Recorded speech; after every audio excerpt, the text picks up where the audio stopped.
And Dr. Ellis is one of those doctors, and that I can say that he is moved by what is best for his patients. He's one of those doctors, he's moved by what's best for my patients. And so because of that reason, there's a trust with him that I know that he will give us the best answer and the best response knowledgeably about this vaccine that we're talking about and that everybody's really buzzing about. So keep sharing, keep asking people to be a part of this. I'm going to go ahead and bring in my guest tonight, Dr. Darrell Ellis. If you're out there, Dr. Ellis, hello, Dr. Outley. I also see, who is that out there? Mother Kenny. Thank you all for coming on. Everyone that comes on, if you can just share and tag with 10 people. Share and tag with 10 people to let them know that the show has started and that we are here now ready to address some of the things that we have all been buzzing about when it comes down to this COVID vaccine. So go ahead and Dr. Ellis, if you are there, if you will go ahead and ask to join, and we will bring you on. He says, I'm on and I don't know how to get in. Okay, do me a favor, and there is a button that's asked you, would you like to join? And you can just press that button to ask to join in. And what I may do is have my IT team to go in the back maybe and give you a call and get you set up in here. Go ahead and see if there is do a plus, add a, go down. Yeah, go down there where it says plus. No. Where the face is, where that little, this way, yeah. Yeah. Add, he's on, but it's not showing up in my viewers.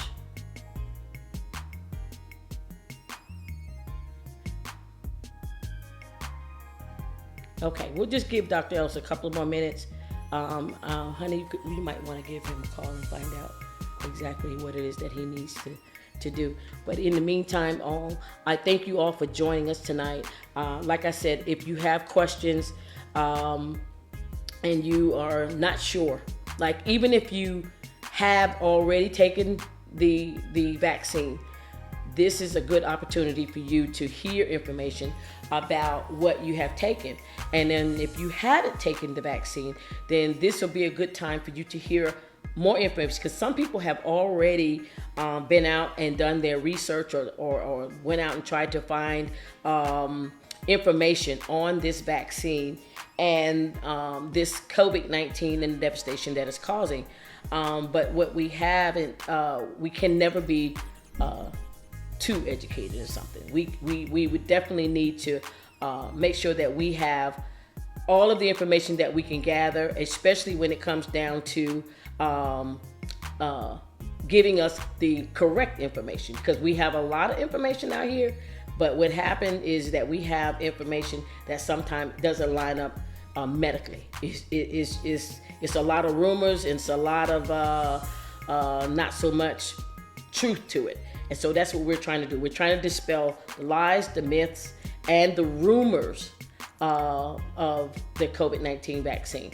And we're still trying to work patiently to get Dr. Ellis in. He is on standby. And thank you, Dr. Ellis, for your patience. Send right there.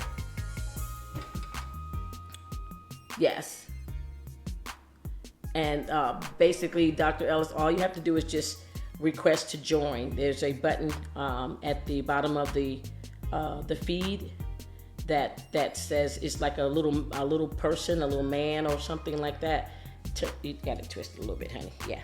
And and then I can just bring you on. There we go.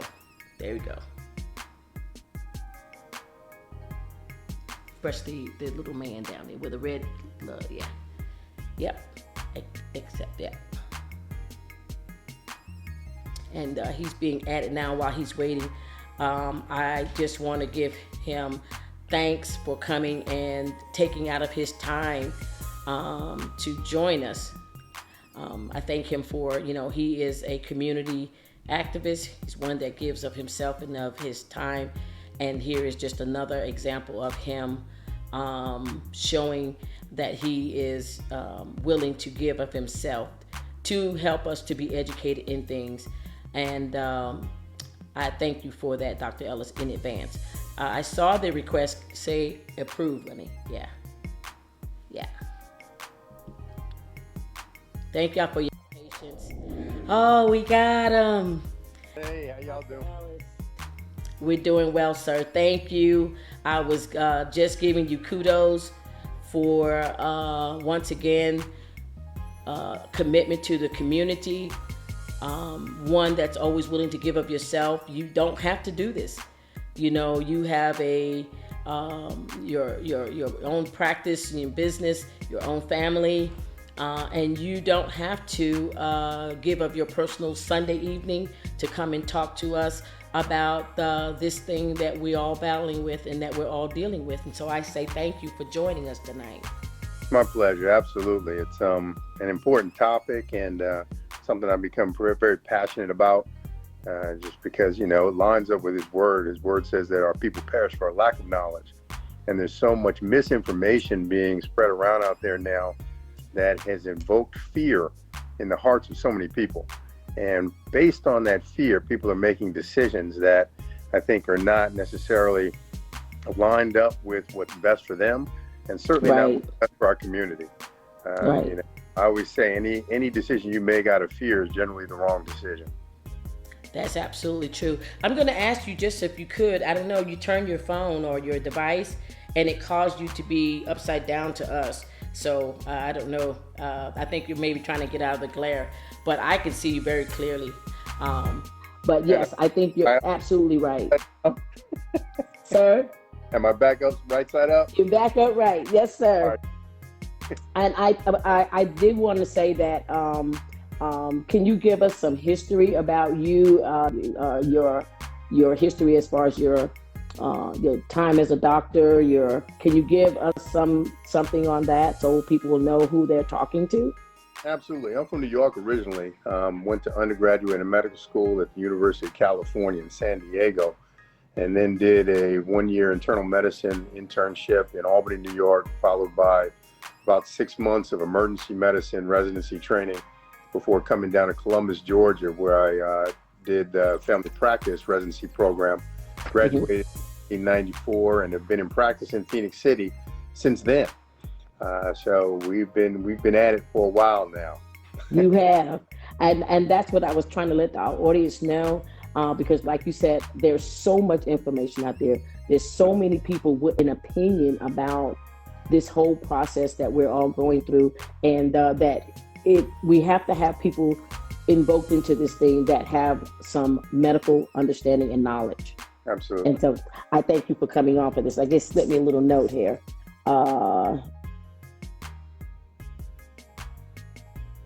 Okay, it's okay. I'm good with that. So just to get on to it, can you go and talk to us about what actually COVID-19 is? Let's get that out there. What is COVID-19? Yeah, COVID-19 is a variant that occurred in 2019, or at least was discovered in 2019, of a family of viruses that have been around for generations called coronaviruses. We had a SARS epidemic back in 2013, a strain of a coronavirus with Southeast or South American respiratory syndrome, or SARS, what we called it. And actually the vaccines, or the vaccine technology that they're using now for COVID-19 first originated then. So it's something that's actually been in process, been in development for about 17 years prior to COVID-19 striking. A lot of what I've heard in my practice and on the street is that people don't trust this vaccine because it came about too fast. Well, the fact is that it hasn't. It's something that they've been developing for 17 years. And because it was already in development, And COVID-19 came, which is again a new strain of an old virus. They already had the technology in place and they just needed to tweak it specifically for this strain of that coronavirus family. So Wow. within 9 months, they were able to not only get it proper for this particular viral strain, but be able to mass produce it based upon the fact that they were preparing for this for a while in advance of the pandemic actually starting. Wow. And so you have educated me already, because that's what was in my thought pattern, is that this was all brand new. And then all of a sudden they have this brand new medication or this vaccine just within the last 9 months that will help us. And now I'm finding out that this is just an ongoing part of a research that's been happening for 17 years. You said 17 years? Yeah, started in 2013. See, education is everything.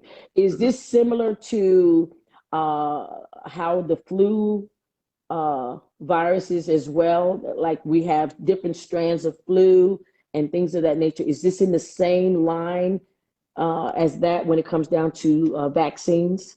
It's very similar, very similar. And indeed, that's why at this point, with our knowledge of influenza, they recommend that you get a yearly vaccination, because there's an evolution when it comes to viruses in general. Viruses survive by mutating so that they can continue to infect new hosts. Without a host, there's no survival of the viral strain. So each and every year, we actually go, or researchers go to Southeast Asia and China to see what new strain of influenza has developed, because all of the of influenza is occurring in the East 9 months to a year ahead of it getting to the United States and the Western Hemisphere. And it's during that window of Wow. time they develop the yearly vaccine for influenza, because they see what strain. And the same kind of thing with COVID-19. You know, once the problem with COVID-19 was that when it started in Wuhan, at least what we're being told is that the government in China suppressed that information. So we did not have the opportunity to get the knowledge to understand the virus in advance of it arriving in this country. So we didn't have a vaccine that was prepared, unlike what we have for influenza, because that knowledge is common knowledge.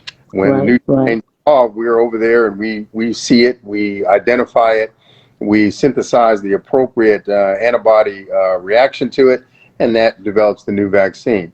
This one got on top of us before we had a chance to do that, and that's how it got so dangerous so quickly in this country. Now, that's number one piece.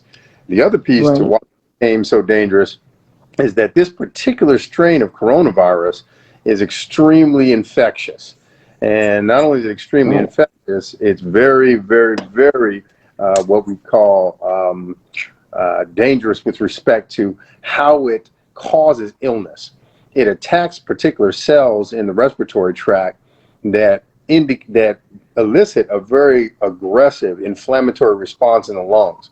So you can go from feeling moderately ill to being deathly ill within a matter of hours, which is what really caught us off guard when it first hit. We didn't have proper treatment modalities. We had no vaccine. And all of a sudden, all of these patients started showing up at hospitals across this country, going from I've got a fever and a cough to having oxygen saturations in the 60s and requiring ventilatory support. And we had no way of knowing how to handle this thing, which then led to the healthcare system becoming overwhelmed. And it was just a cascade of events that led to a real disaster in this country, and a number of deaths that, you know, could very well have been prevented. And that's really negligent on the part of our Eastern brothers, so to say. We could have had an opportunity to be at least on the defense of this thing if had information been put out. Correct. That also dispels to me that this theory that's going out and about, you know, you've heard it all, I'm sure, as a doctor, you've heard it all, that this is a man-made virus. What could you elaborate on that? Well, I can't, and the reason why I can't is because, the virus itself is not man-made. Again, it's been around for generations. If when this thing first came out, if you looked on the back of a Lysol bottle, it shows that it's active against coronavirus. Right. So not a new virus. It's not something that they cooked up in a laboratory. Now, the question is, and the possibility exists, can you weaponize a viral infection? And the answer, of course, is yes. That's technology that has been used for generations in terms Right.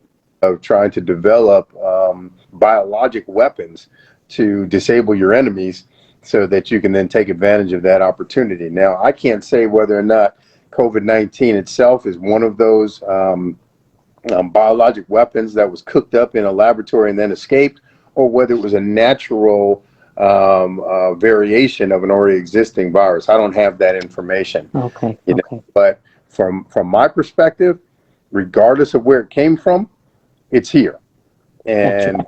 because it's here, we need to be diligent to do everything that we can. Number one, to keep ourselves healthy, and then number two, to be responsible enough to take some kind of position of authority and leadership to try and keep the people around us as healthy as we possibly can. Right. One of the things that we do hear a lot about, both in the news and then, in the community here, is that because the government is pushing this thing so hard, I'm not going to do it because I don't trust the government. Mm. Well, the government pushes a lot of things on us that we comply with. You don't go too much over the speed limit unless you want to pay the penalty of going over the speed limit. When if you were to by chance catch certain other diseases, if you catch tuberculosis and you Mhm. refuse to go get treatment for tuberculosis because it now becomes a possible community hazard, you can be in prison for that That's and right. forced to That's take right. that medication because of how devastating tuberculosis was at one point in the history of this country. There are a lot of things that the government does that I don't necessarily agree with. But when it comes to public health and public safety, I think that with for lack of a better way of putting it, a objective eye, you need to weigh whether this is something that's being done for your own good or whether this is something that's being done to try and keep you from being the best person that you can be or being the Right. best community that you can be. And if Right. they're doing something to try and help keep us alive, how can you interpret that as being anything other than the right thing to do? You Right. know, you Right. need to, the people who question whether or not this is a real pandemic or whether this is something that has been engineered for political gain or one party versus another, you need to spend some time and walk through one of these intensive care units with me and see what it looks like to see somebody drown on their own secretions and gasp Right. for air. And what Yeah. we're seeing now is nearly 100%, 99% of people who are now being hospitalized and requiring intensive care unit level treatment are all unvaccinated. All I unvaccinated. have to ask a question in there, just because that you brought those statistics up, because there's another rumor out there that says that most of the people now, not just the rumor, most of the people now that are now hospitalized and suffering in this thing is people who have been vaccinated, that they are actually spreading the Delta variants to others. That's not true. The Delta variant is different. And the Delta variant is different. Number one, the only really reason why the Delta variant is here is because too many people didn't get vaccinated, which allowed the virus to stick around. We had a window of opportunity to get this thing in the box. People didn't take advantage of that opportunity. And the longer a virus sticks around, the greater opportunity is for it to mutate to a form that we can't deal with. And Delta is a manifestation of that. That's number one. Number two, the vaccine was never designed, ever designed, and no one who is telling you the truth would tell you that if you're vaccinated, you can't catch COVID-19. Mhm. You absolutely can still be infected. However, in a large proportion of original, or what we call native COVID-19 viral cases, Mhm. 95 to 98% of the time, if you've been fully vaccinated and you get infected, you won't get sick. That's what the vaccine does. It prevents the virus from getting into your cells and actually causing illness. And I'll break down exactly the mechanism by which it does that in just a minute. Okay. Since this thing's been allowed to hang around for a while, and now this Delta variant is upon us, it's much more infectious than the original COVID-19 virus. So it spreads much easier and it spreads much faster.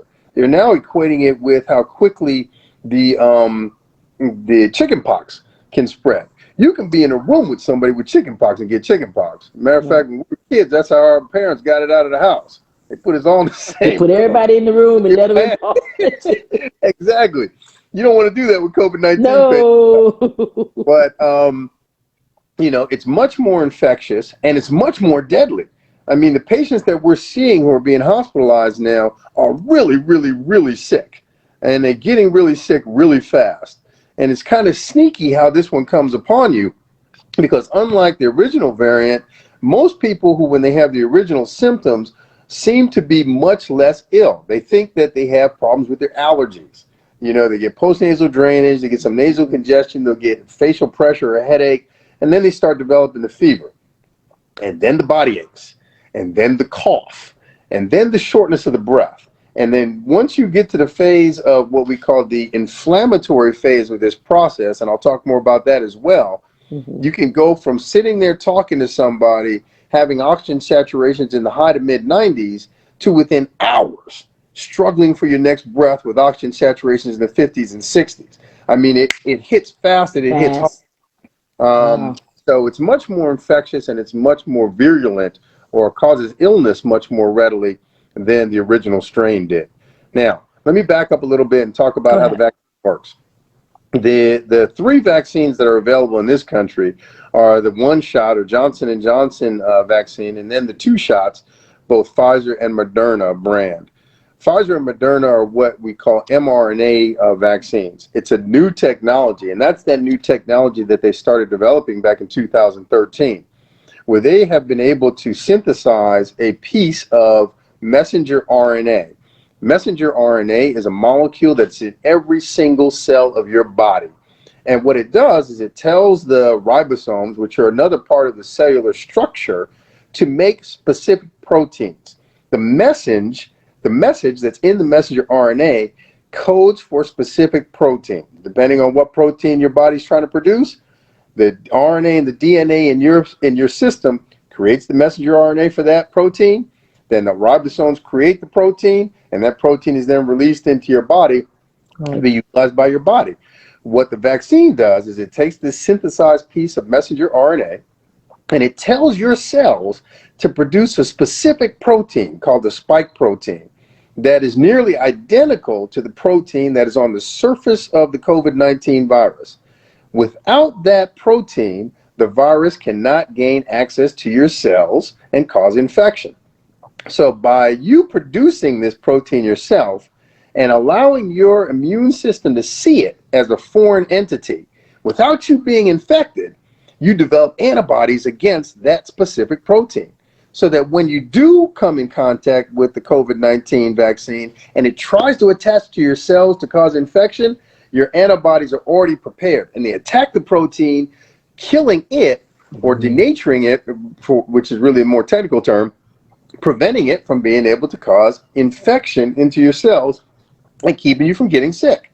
The reason why it's 95 to 98% effective against illness and hospitalization is because not everybody who gets the vaccine develops an appropriate antibody response.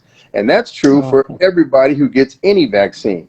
No vaccine is 100% effective, which is, you know, if you went to college or went to secondary school, you know, before you go, they make you get blood titers for measles, mumps, rubella, and other diseases to make sure that you've developed proper immunity from the vaccinations you got when you were a child. Not everybody does. So that explains the vaccine in greater detail. Again, it doesn't prevent you from contracting the virus, nor does it prevent you from being able to spread the virus once you contract the virus, which is why you need to continue to wear your mask, which is why you need to continue to practice proper hand sanitization, which is why whenever you can, you need to continue to practice proper social distancing, not for your protection, because you've been vaccinated and you probably won't get sick, but for the Right. protect people around you. You know, you don't know what their status is. Even if they've been vaccinated, you don't know whether or not they have a proper immune response. Right. You Exactly. you don't know whether or not they may be immunocompromised. You don't know if they've not been vaccinated and are immunocompromised. And do you really be responsible for someone else getting sick and perhaps even dying when it's something that's so simple to prevent just by wearing a mask and keeping your hands clean? I mean, it seems to make intuitive sense to me why so many people are so resistant to it. You know, it makes me want to bang my head against the wall sometimes.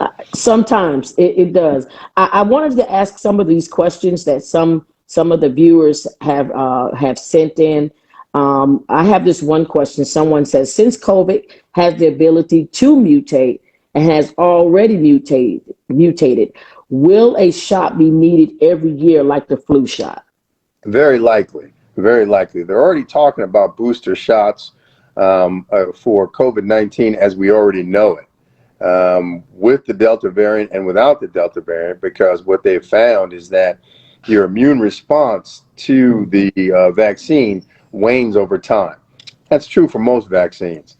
However, they've noted that 7 to 8 months after vaccination, they're seeing much lower levels of your antibodies in people who have been fully vaccinated. So the question is, what level is too low and requires a vaccination? Right. And Dr. Fauci, I guess about a week ago, and he was already talking about the fact that people who are in an immunocompromised state and are very susceptible to becoming very ill if they get sick probably should already start thinking about getting a booster shot at around the 1 year mark from their initial vaccination. Wow. Well, you know, it's not anything that is really foreign to us to do boosters.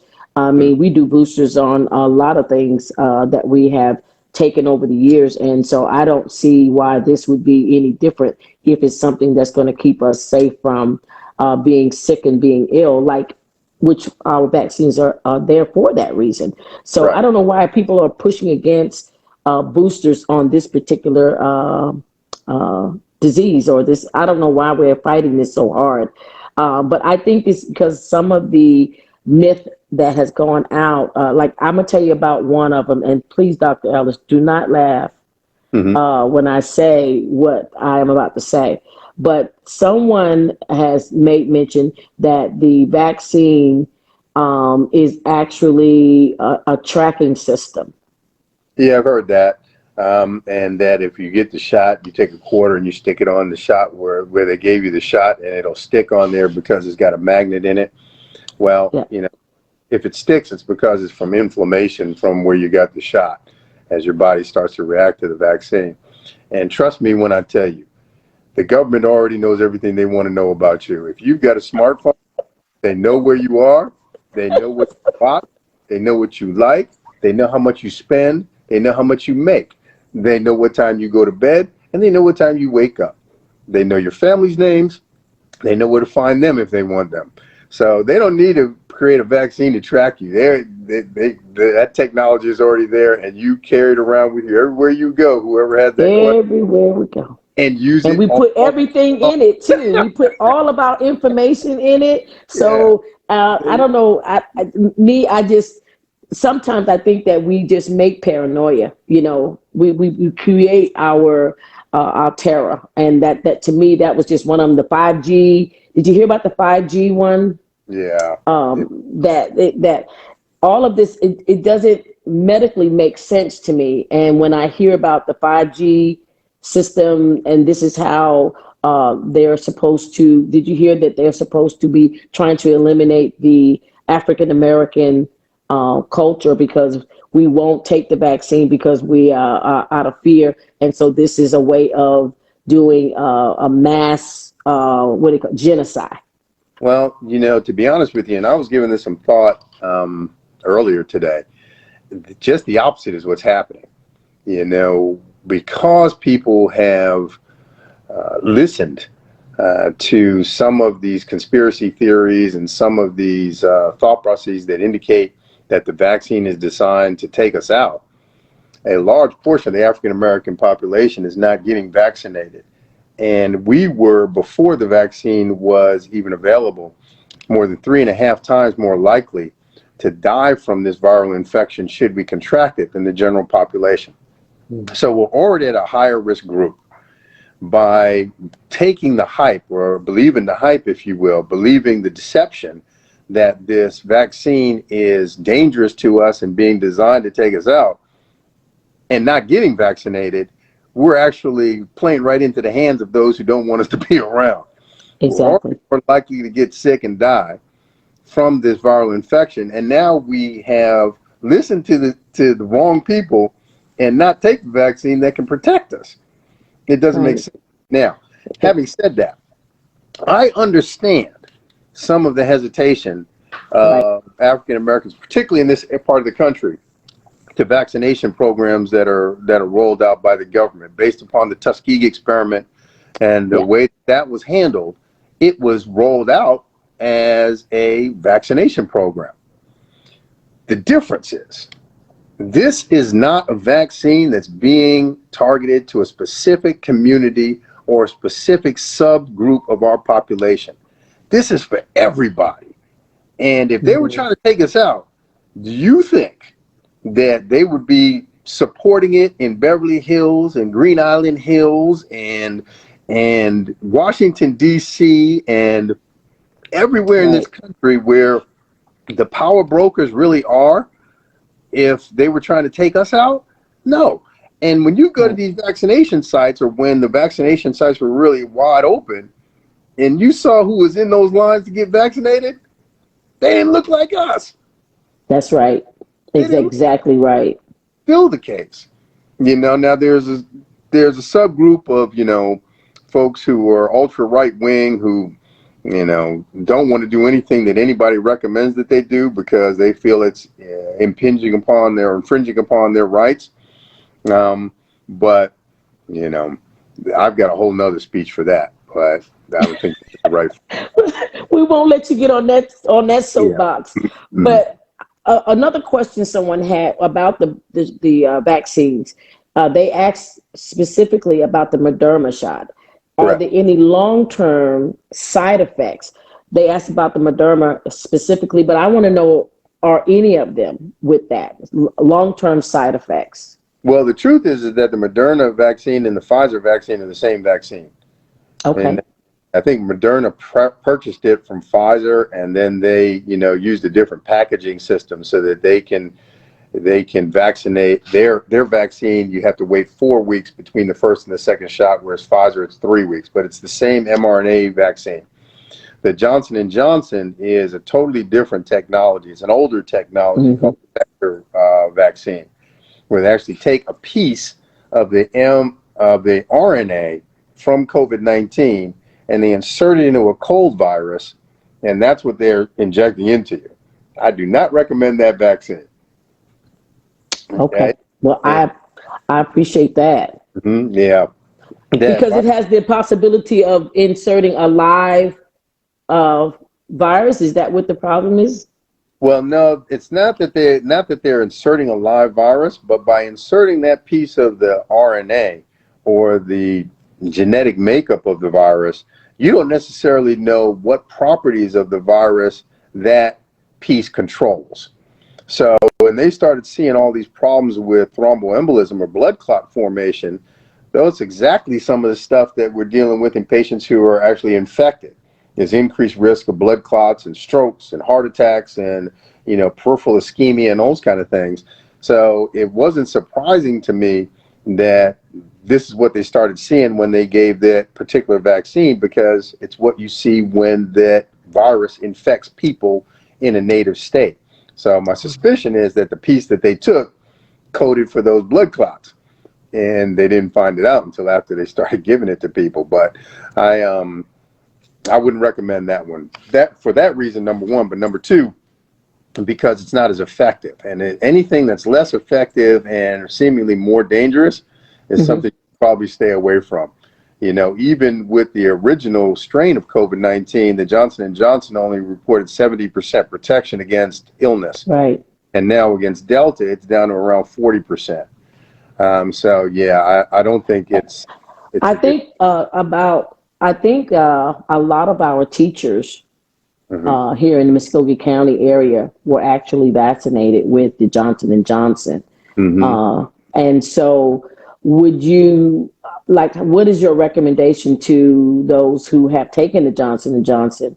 Do you recommend that they maybe seek, medical attention, or try to? Is there something that they need to look for, or something they need to, go to their doctor and maybe see if there's something else that can be done for them? Probably not, because they have not given us any recommendations in terms of revaccinating yet, whether it's boosters or revaccinating people who got one vaccine versus another. Those people and people in general need to be extra diligent about practicing proper mitigation. Particularly now that you're getting ready to go into schools. Some school districts have mask mandates, some school districts don't. Some have the kids wearing masks, some have the teachers wearing masks, some have nobody wearing masks.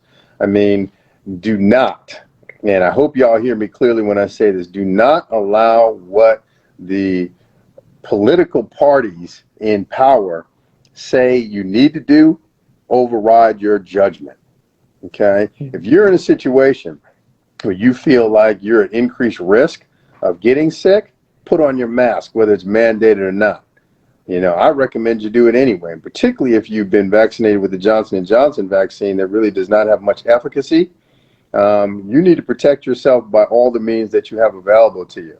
And that would be to keep your mask on, try to be social distance as much as you possibly can, and frequent hand washing and sanitization, not just of your hands, but Right. of hands touch. If you've got like Clorox wipes or those kind of things, when you go from one environment to another, you need to not only make sure you're sanitizing your hands, but you need to wipe that phone down that you've been holding on to. You need to wipe down your car. You need to wipe down the doorknobs that you're about to touch to try and keep yourself as safe as you possibly can. I have my own YouTube channel called Getting Understanding with Dr. Daryl Ellis. Yes. And one Yes. of the things that I'm going to address is bringing my wife on so that she can do some demonstrations of some of the things that she does in terms of keeping the environment that I live in or that we live in as safe as possible. And she is, man, she's on it. She she is on it. So I want her to demonstrate some of the things that she's implemented here. And I've made it through this whole COVID things thus far with face-to-face contact with patients every day, and have not gotten Yes. sick. And Bless I attribute God. a lot of that to being able to have access to proper PPE, and the fact that my wife is just on me all the time about being sure that I'm practicing the proper mitigation to try and keep That's right. myself safe and not introduce anything into the household. That's exactly right. And I am one of those people as well. We try to practice all of those things to keep it, because not just for us, we have grandchildren who are not at the age to be vaccinated. And so we have to protect and guard them as well. But I have a question from someone who the person is stage 4 breast cancer, and they're still receiving chemo. Is it, and they also said it's in the bone and the liver. They wanted to know which form of vaccine is most effective, and are they actually, is it safe for them to be vaccinated? Yeah, it's unsafe not for them not to be vaccinated. People who are immunocompromised, particularly people who are on chemotherapy or have immunoincompetent systems, whether they've got HIV and AIDS, whether they've got autoimmune diseases like lupus and sarcoid disease and those kind of things, are actually a much increased risk Right. for developing serious illness should they get ill, should they be contracting the COVID-19 virus. So those are the people who mostly need to be vaccinated and should have been people who were offered the vaccine very early on during this pandemic back in January and February of this year. So the answer is yes, they should definitely be vaccinated. Also, Which vaccine would you recommend, or should a person like this be seeking to get? Is it the what the Moderna and the Pfizer? correct. Either Pfizer or Moderna, because again, they're the same ones, and I'm just not down with Johnson and Johnson, using the viral RNA. Right, right. What about the children under 12? Is there a vaccination in development for them under 12? Yeah, they're doing the stage 3 clinical trials now for babies Mhm. to age 12. So they're looking at from like 6 months up. Oh, wow. And so is there a time frame when this might be available? And Not that I've heard. I haven't heard that there's a timetable. I know that at one point they wanted to try and have something ready before the start of school. But, in most parts of the country, other than here, school doesn't start until after Labor Day. So perhaps in the next month or so, they may have something available. Um, I'll wait for you to ask the question, but I bet it's coming. the question of back to school, Dr. Ellis, should we be going back to school? I think it's important that the kids go back to school. Yes. But what I need to say about that is that I think that there's a right way to go back to school, which Mhm. wisdom is employed as part of the process, and there's a wrong way to go back to school where we just cast our cares to the wind and say, they're kids and they can't get that sick, so why are we doing all Right, this? right, Uh, right. With this I new know. strain, the little kids are getting sick too. We had an infant die just, I guess, last week. An infant died from COVID-19 complications. We're seeing that with this Delta strain, the young, healthy folks who said they didn't have anything to worry about the first time around, those are the ones who are showing up in the hospital. 19, 20, 30-year-olds who have really little or no risk factors in terms of chronic illness or immunosuppressive disease are the ones who we're now hospitalizing and fighting to keep off ventilators so that their body can recover. So, yeah. Um, yeah, There's a right way and a wrong way to go about this, you're saying, and we just have to make sure we're using as much wisdom as we can in absolutely. sending these kids back to school. Absolutely. I do have a question somebody brought up, and I think you touched bases on it, the makeup of this of the vaccine. But their question was this: there is a natural, like, organic way that Earth has for fighting viruses. And they wanted to know, does the vaccine have a natural base to the vaccine? Like, is there a natural base to the vaccine? And I don't know if I'm asking their question correctly or not. I hope I Well, am. are there like foods and stuff that you can eat that can produce the same response as the vaccine? If I'm paraphrasing Hmm. correctly, let me know. But that's kind of what I'm hearing you say. Hmm. Um, my knowledge, the answer is no. Now, there certainly are plenty of naturopathic things that you can do to help boost your own immune system. But in terms of boosting your own immune system and causing it to generate antibodies against a virus that it's not seen yet, I don't know how you can do that by eating certain types of foods or taking any type of particular supplements. Now, you can make your immune system much more robust with certain supplements, Hmm. particularly antioxidant vitamins, and foods that are high in antioxidant vitamins are very good at doing that in terms of breaking down free radicals and trying to keep you as healthy and keep your immune system as intact as Right, possible. Now, right. I think that just to broaden their question, they are saying that in medications for the human body, like, let's say you're taking a particular medication for something, an illness or something, that a lot of medications have a natural base correct, to the medication. They're correct. wanting to know, does this vaccine have a natural base to it Well, the answer is for? the answer to that is yes, but the natural base is from your own human cells, and that's the Hmm. mRNA. The mRNA is a naturally occurring molecule in your body that tells the cells of your body what to do. And what the scientists have done is they figured out a way to synthesize that naturally occurring protein molecule or mRNA to That's signal right. your cells to produce this protein that is similar to that's found on the surface of the virus to prevent the virus from being able to infect you and hurt you. That's So right. the answer is yes, but it comes from us rather than from a plant. I actually thought you answered that question, but I'm trying to, dismiss other, their own thoughts and coming up with their own answers, because I think that's what this whole show is about, is to dismiss or to address the lies, myths, and the rumors. And so I thought you answered that earlier, but I wanted to make sure she understood exactly what you were saying about the natural or nature way of doing this. There is another question, and I think that with the different variances of the Delta variants from the original strain, what makes the Delta variants different? Like, what others, outside the fact that it's more aggressive, like, are is the makeup of it the same? Well, no, the Delta variant, and then there's another one that just arose, got into Texas, I guess, about 3 weeks ago, called the Lambda variant. Their mutations actually are to the that it uses to gain access into your cell.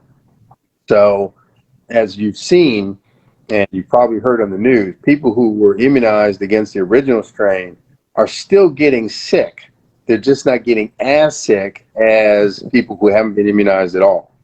And the reason for that is because, again, this virus has figured out a way to change that spike protein that we were blocking so that we can't block it as effectively as we used to be able to block it with our own immune system that we developed Right. with the vaccine. Now, the Lambda, rather the Delta variant, I think had mutated in like 2 locations on the spike protein. The Lambda has Right. mutated at 4 locations on the spike protein, making it so that our vaccinations are even less effective against the Lambda variant than they are currently against the Delta variant. The longer this thing sticks around, the more dangerous it becomes, which again is why it's so important Yeah. for people to get vaccinated so we can get this thing back in a box before we end up with something that we really can't deal with. Right. What about the people? Speak to those who are waiting for the herding effect to happen. Herd I immunity. think I heard you earlier. We missed that window. Well, we haven't missed the window. We still have the opportunity to get to that window, but in order to get what they call herd immunity based on vaccination program, Right. you need to get 70 to 80% of the population, the total population, vaccinated. Nationwide, we're in the, I think, 60 to 65% range nationwide. And in areas like Alabama and Georgia, it's like 35 to 40% of the population has been vaccinated, which is Wow. why these are the states where we're seeing this thing just sweep back through here again, because there's such a large percentage of the population that has not been vaccinated. The one disease that I would like to bring up is polio. Polio, Yes. never did we develop as a country or a nation herd immunity against polio, except through vaccination. And the reason why is because at that time in this country, when the government told people to do stuff, they did it. And we were able to eradicate polio in this country, a disease that, was devastating. Yeah. Devastating. Our very own president suffered from polio and never was able to walk again, you know. But because people got on board, got vaccinated, we were able to eliminate that Right. infection Right. entirely without having to Right. see the suffering that it takes to develop herd immunity by natural means. Herd immunity is good if you're dealing with an infection that doesn't kill people. This thing kills people. We lost over 500,000 people in Right. this country last year, between last year and this year. And it ain't slowing Yes. down. It's picking back up No. now. We've got to do Uh, our part to get this thing under control. there's another rumor out there, Dr. Ellis, about those who have been vaccinated, that we're causing a problem. We are the ones that are causing the Delta variant to be spreaded. Those who have been vaccinated. We are the ones that are carrying the Delta variants. That's a rumor that I heard. Is how much truth to that is there? Well, I mean, there's truth to it in part. There's truth to it in that we who have been vaccinated can be asymptomatic carriers of not just the Delta variant, but the original COVID-19 infection. However, it's also true that those who have been unvaccinated are much more susceptible to not only get sick, but to spread it further because of the symptoms that the viral infection causes. Once you start coughing, particularly if you're one of those people who not only doesn't want to get vaccinated, but doesn't want to wear a mask, you're spreading this thing like wildfire because not only do you have the virus, but you've got the symptoms that allow that virus to propagate to a larger segment of the people who are around you, both vaccinated and unvaccinated. So, again, the message is pretty clear at this point, although there was some waffling back and forth by the CDC. Everybody should be wearing masks.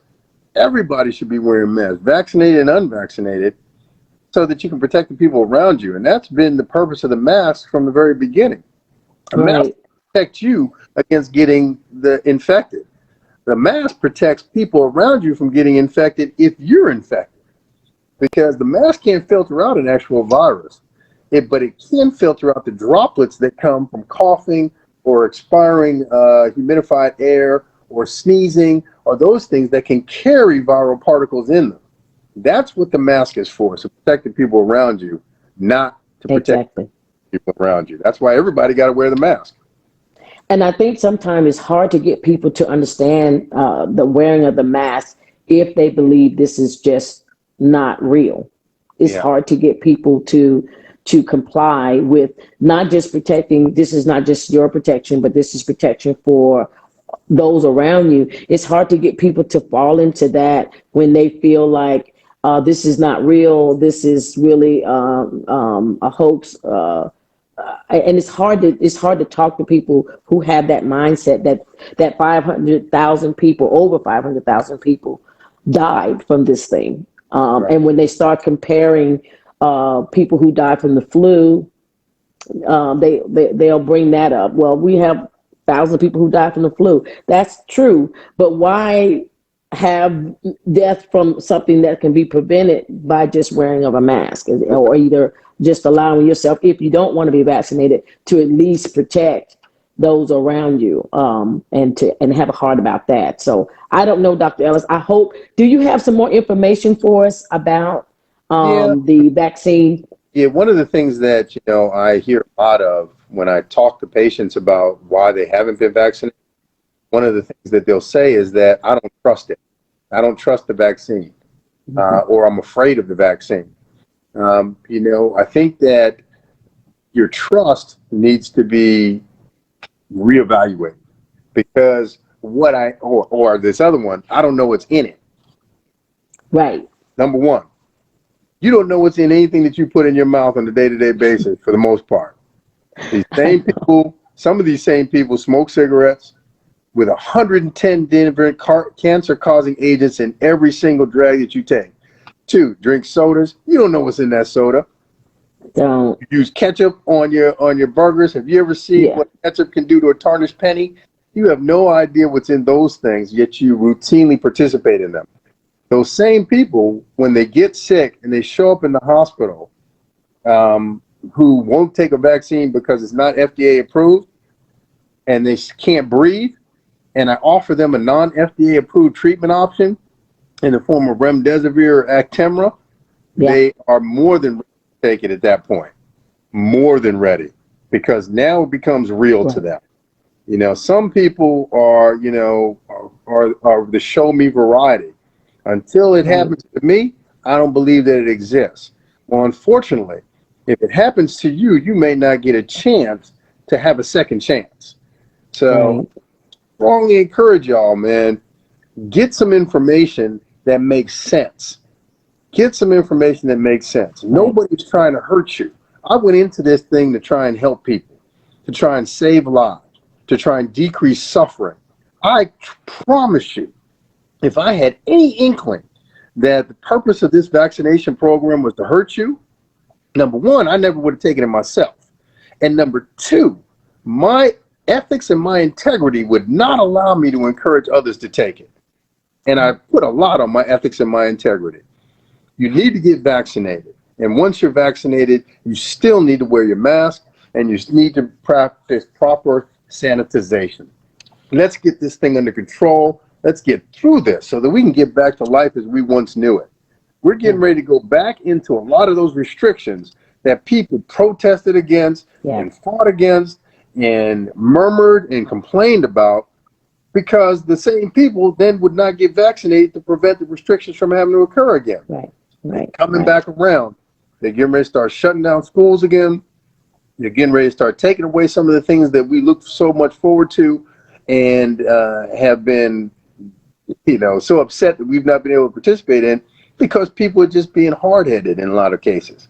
Well, I think that was one of the reasons why I really wanted you to be my guest. You're local, and for our local viewers, somebody in our community that we trust, that I trust. I know that you care for your patients. I know that you have a concern, not just in a natural, but in a spiritual sense. You have a concern for people and their lives and their families. And so I wanted to bring someone on that they're not moved by the almighty dollar. You are sincerely what I call true to the cause of a physician, or one that's out to help people have a better way of life. Yes, amen. Amen. I want to tell you a joke. You probably heard this joke before. It's about a flood, and it starts raining and the water starts to rise, and there's a man in a house, and people coming by and say, you need to get out the house and go to higher ground before this flood gets any worse. He says, no, Jesus is going to save me. And the rain continues and the water continues to rise, and it gets to a point where he has to actually be on his second floor because the whole bottom floor of his house is now flooded. People come by in a speedboat. Get on the boat. We'll take you to higher ground. He's going to save me. The water continues to rise. Now the second floor is engulfed. He's on the roof of his house. Helicopter comes by, drops a ladder. Grab the ladder. We'll take you to higher ground and save you. He said, no, Jesus is going to save me. And the water continues to rise. He drowns. And he finds himself in front of the pearly gates. And he's talking to St. Peter. And he says, Lord, why didn't you save me from the flood? He said, who do you think sent that boat and that helicopter for you?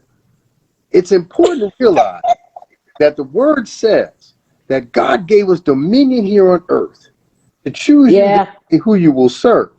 He set us up to reign and rule here on earth the way that he reigns and rules in heaven. There's nothing that he can do to you, through you, or for you without your consent. It's in the Bible. Your very salvation depends on you making the first move. You have to confess with your mouth and believe with your heart that you are saved, and then it's done. No blessing, no miracle that occurred in the Bible didn't occur except it occurred through a man. This vaccine is a lifeline for us. And for people, and I hear people say it all the time, this is a mark of the devil, that this ain't of God. God didn't create this. This is man-made. Where do you think God allows his genius to manifest on the earth, except that he imparted into the mind of a man how to make it come about in the natural, that which he's already prepared in the heavenlies. Get vaccinated, people. Yes, that's it. One last question, and I'm gonna let you go, Dr. Ellis. Mm-hmm. Give us your perspective on eating at restaurants, and because if we go out there and eat at restaurants, we have to take off the mask to eat. So what's your recommendation there? Once again, use your best judgment.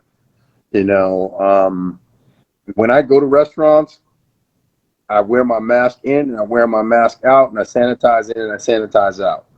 While I'm at the table, I don't patronize restaurants where the servers don't wear masks.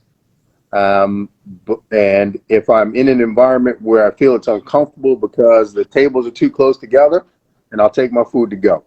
That's my thing. That's right.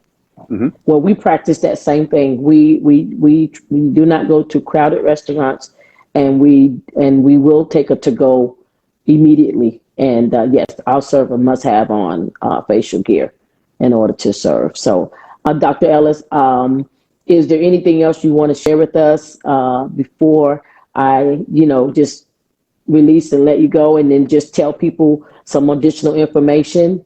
Yeah, just don't confuse my passion with me trying to hold people. I think that it's important for our people to get information that is convincing to them, to know that what's best for them is what's best for them. Mhm. If you've done that, if you've done your due diligence, and you just feel as though being vaccinated is not what's for you, then that's your right. And as a healthcare provider, I have to respect that right. I would Right. not refuse to treat you if you showed up at the hospital and you had not been vaccinated, because that was your choice. But I just encourage you, really, truly, I encourage you to do everything that you can to not only protect yourself, but protect our community. Right. It's not just about us as individuals. This thing Right. is way beyond that. We need to be coming together to try and do everything that we can as a community to once again get this thing back in the box, so that we can start living our lives the way that God intended it, to the full, until it overflows. Not in, Hmm. but being prosperous in every way. That's what I Right. would say.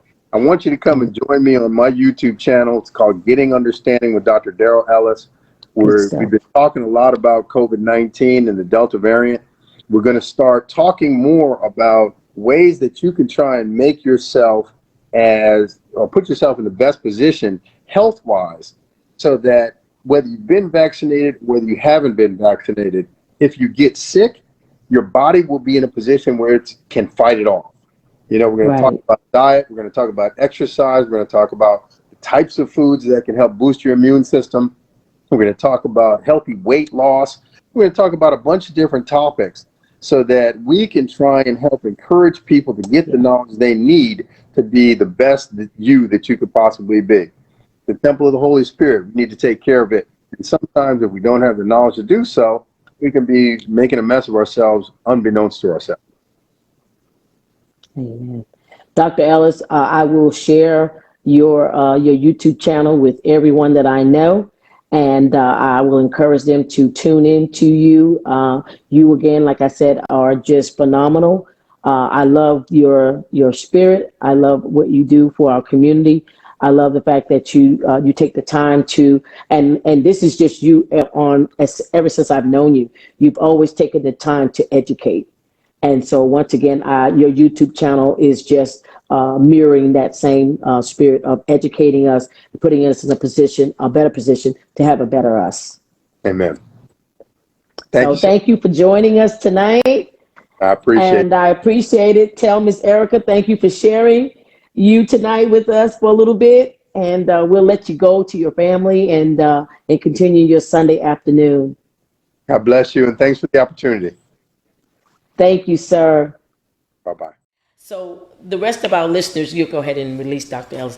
The rest of our listeners, I want to encourage you, and I've read all the questions. I hope I haven't left off any questions that were asked. But if your question happens to come up in the feed and I didn't get your question answered, I am going to send those questions to Dr. Ellis and get you an answer personally.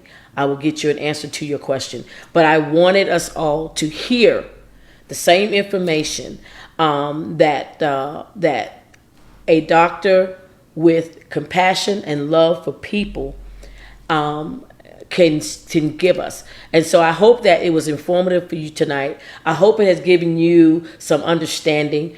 I'm not trying to sway you to my beliefs or to his beliefs, but to educate you so that you can make an educated decision, and to dismiss, dispel, and set the rumors and the lies and all of these myths to a side, so that we can make a rational decision.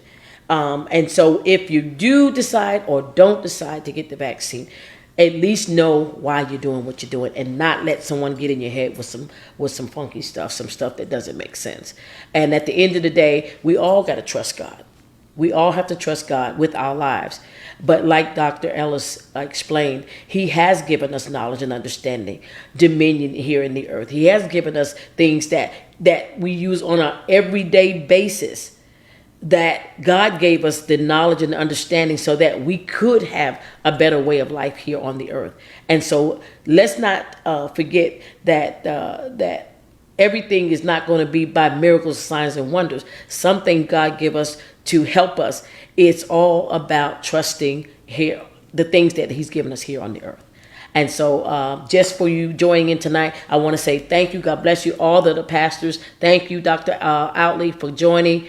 Thank you, World Changes, for joining, and anyone else out there who I can't see everybody's name because it's kind of far away. Mother Kenny, I hope I was able to answer the questions that you all put out there. If they're, like I said, anyone who doesn't have their question answered, I guarantee you'll get your answer, and I will send it directly and personally to you. But in the meantime, let's safeguard ourselves. And like Dr. Ellis says, because of what has been taking place or hasn't been taking place, we are finding ourselves rolling back into having to safeguard more because we're not enough people vaccinated to obtain that herd immunity that we're looking to do. But in the meantime, let's cover ourselves. I just don't want to have a heartache because we just didn't take every precaution that we could have taken in order to safeguard our families. Me and my family, and my loved ones, I don't want to have anyone hurt or harmed. I don't want anyone to be suffering, and there was something I could have done differently, or something you could have done differently. It's hard to say I'm sorry when this type of devastation takes place. So like Dr. Ellis said, if you think it's not real, I know family members that we have lost. It was real. They're gone. And it was from this virus that people are trying to pretend that doesn't exist. But they're gone. And so it's hard to argue with a tombstone that it's not real. In the meantime, let's, if nothing else, if you can't love it for yourself, love yourself, and love it for somebody else. Put the mask on and safeguard for someone else. Let's take our political gloves, put them to the side, and let's just care about people. Because it's just like people who say there's no hell or there's no heaven. But one day we all gonna know. Because it's something we can't see and we can't touch it, and no one's really kind of had that coming and going. But we'll say quickly, there's no God. Some people say there's no God, there's no devil. But I promise you, because you haven't viewed him and haven't seen him, doesn't make it not so. And one day we're all gonna be believers that God is real and his son did die on the cross, and there is a hell. And so just because you don't want to believe it, that's because it's not your practice, doesn't make it not real. And in this same case, just because it hasn't happened to you doesn't mean that COVID-19 isn't real. And if the vaccine can be a preventive measure for us to be able to fight another day, then I want us to have that mindset to take whatever precaution we need to take in order to be able to fight another day. But in the meantime, know that here at the round table that I love you, and that my table is about bringing you information for a better life, to have a discussion so that we can all be with one accord. I thank you for joining me tonight. Until next time, the round table, just remember, I love you and God bless you.